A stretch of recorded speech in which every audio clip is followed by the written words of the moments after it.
Hey, it's Martin here from Man of Yorke, and I have just coming back from Dorset where I'm visiting a friend, and I have stumbled across a site which I've always read about called Wareham, which is on my route back, and I'm walking along the Wareham walls. They don't really look much like walls, eh?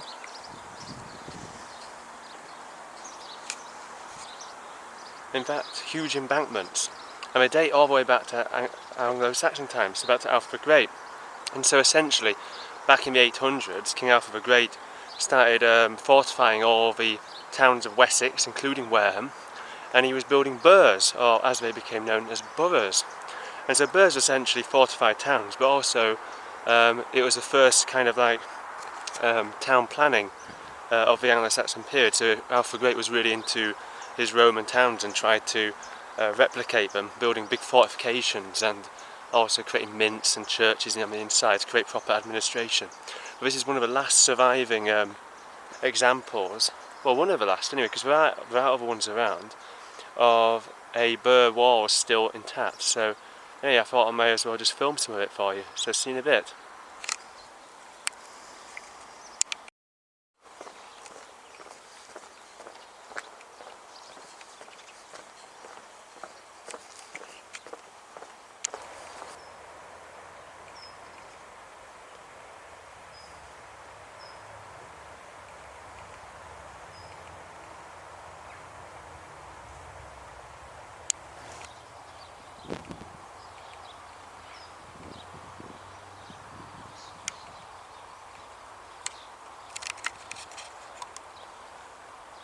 So look how high the actual ramparts are. Really steep and really tall as well. They would have been taller at the time. They would have had palisades on the top as well to defend against those Norsemen who were invading. But it's really calm and peaceful today, and there's like lovely kind of becks, little stream which would have run to the mill, which was opened up in the 1100s, which weren't very popular things for the Anglo-Saxon population during the Norman period, when they had to start paying to have their flour ground down. This would have been owned by the bishop of the mill. But these fortifications were the decisive factor really when it came to defeating the great Viking army that was invading Wessex and preventing any future kind of attempts at Danish dominion of the south.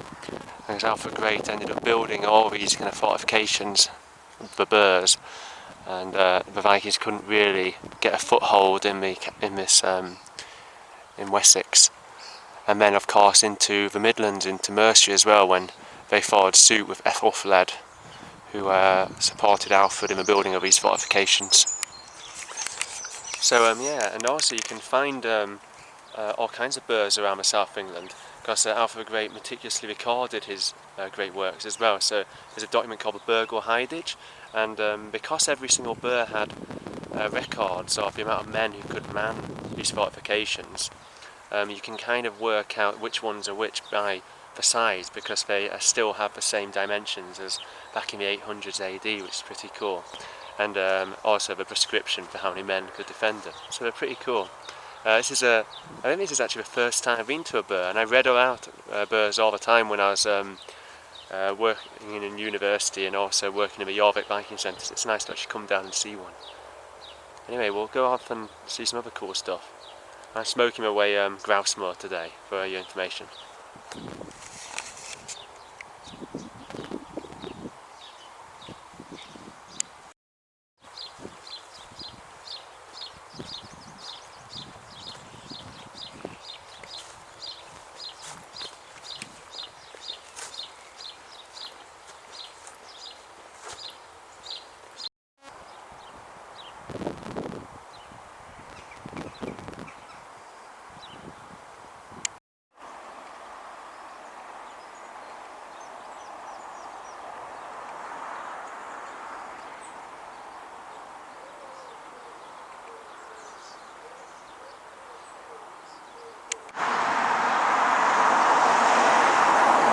So the Norman Church of St. Martin's. So of course St. Martin was very important in kind of rural townships and of the Middle Ages, because he was it was his day that you butchered all the animals and things. So he was a popular saint during the Norman period. So I think it's the 11th of November, which of course is Remembrance Sunday now. So there you are. And so it was built in 1020, so one of the Norman churches. There would have been an Anglo-Saxon church here in Alfred's day, of course, as well. Which would have been a key part of his new Burgh system.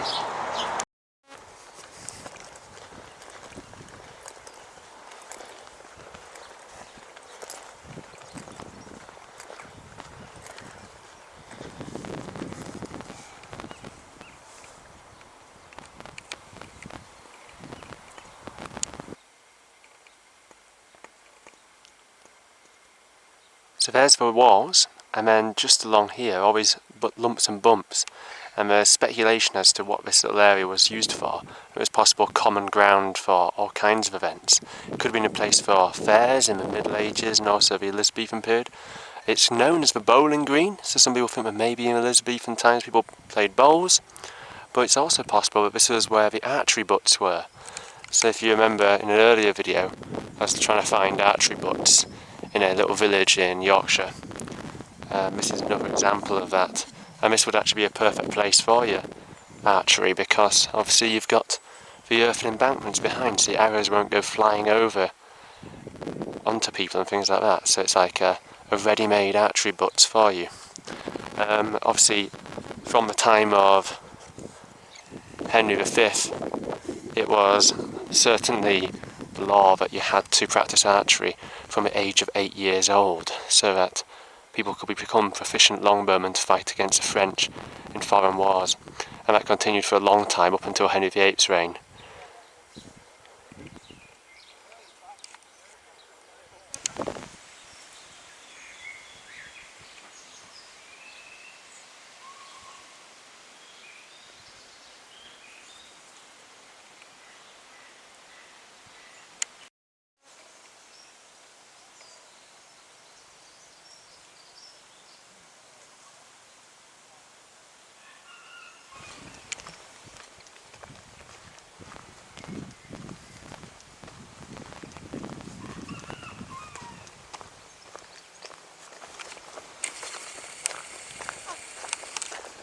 So we're now coming onto the east walls.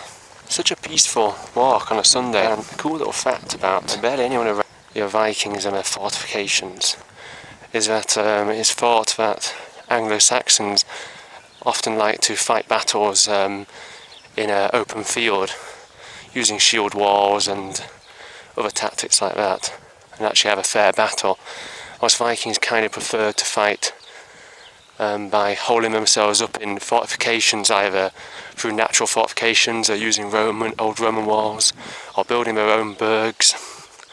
And it's possible that Alfred the Great copied this kind of dishonourable tactic and started building his own burghs to combat the Vikings, using their own tricks. So that's something I read, but whether it's fact or not, we're not so sure. But there are many examples of the Danes using kind of fortifications rather than meeting the Anglo-Saxons in open battle.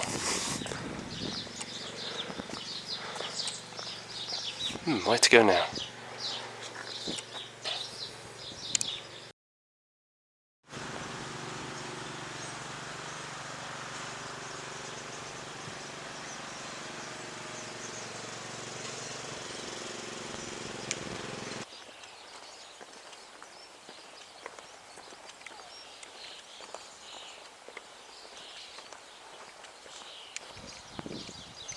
St Mary's Church in Wareham is the largest minster of the town, and would have been one of the more important churches. It was actually associated with a nunnery, so in the early Viking period, but apparently in 876 the Vikings actually burnt that down, and then it became kind of a priory later on when it was rebuilt in 900 AD. So also it is apparently the burial place of King Beorhtric, an old Wessex king, and also where Edward the Martyr was brought after he was murdered at Corfe Castle.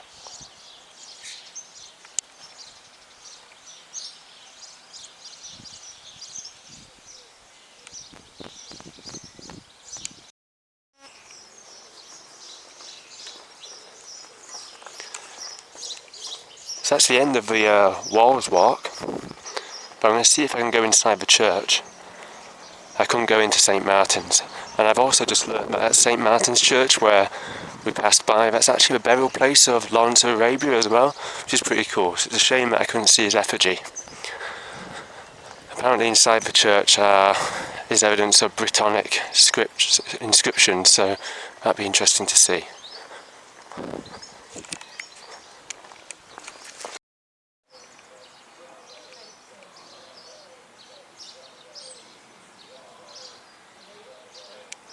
It was really interesting. It had Welsh inscriptions, so Brittonic, which is a language from a time of post-Roman Empire period, so around the 7th century, so really ancient. And these kind of Welsh inscriptions had names on them, like one of the weirdest was Gongor, and but there were also Latin names as well, like maybe Quintus or Quintilius, suggesting that there were people being buried in the cemetery here back in the post kind of Roman period, which is really interesting. And so these kind of Romano-British had obviously built a shrine or church here all that time ago, before being invaded by the more pagan Anglo-Saxons.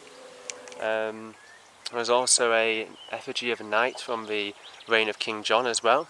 I think he was the sheriff of Wareham. And then also there was an amazing font as well, which was really unique because it was 6-sided and lead, and that was 12th century as well. So really fascinating stuff. I can't believe how much history there is in Wareham. It's such an old town and got such rich history. I was just going to stop off here just to walk the Burgh walls, but there's been loads to feast your mind on, so it's really cool. Right, so I better get onto the Walls Walk again and head back to the car and carry on with my journey.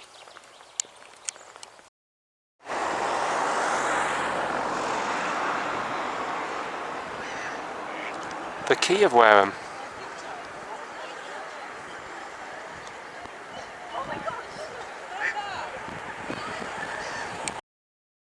So I'm just going to take the short route back to the car because I'm probably running out of time now. I need to get driving, I suppose. But what an amazing place. Just down from here is St John's Hill. And St John's Hill is where the mint was, because basically Alfred the Great wanted to establish mints in all his cities and towns, boroughs rather. And also down by the quay, which I didn't film, I probably should have done, there's like a private Edwardian house where the castle used to be. So just after 1066, William the Conqueror built the first castle here as well, because it's such an important place with its mint, and it was also the largest town in Dorset as well. So it was a very economic, thriving town. Also, what's cool is that I can get to the car park really easily, because I can just take this main street all the way through the town. It just goes straight towards the car park. Now that's because it's based on Alfred the Great's grid plan of cities and towns, and so he really wanted his towns to be like Roman towns, with via decumanices and via principalities and things, so you could get around really easily, and also for strategic reasons as well. So yeah, anyway.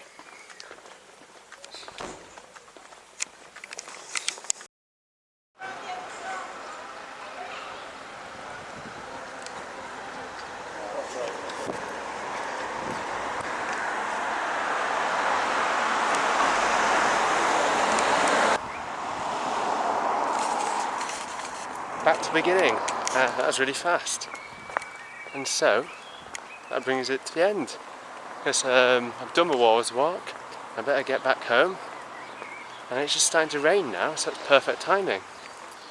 So I'll bid you all a cheerio and see you around. Thanks for watching. If you did enjoy it, do give it a like and subscribe if you want to. And hope you have a nice weekend. Bye then.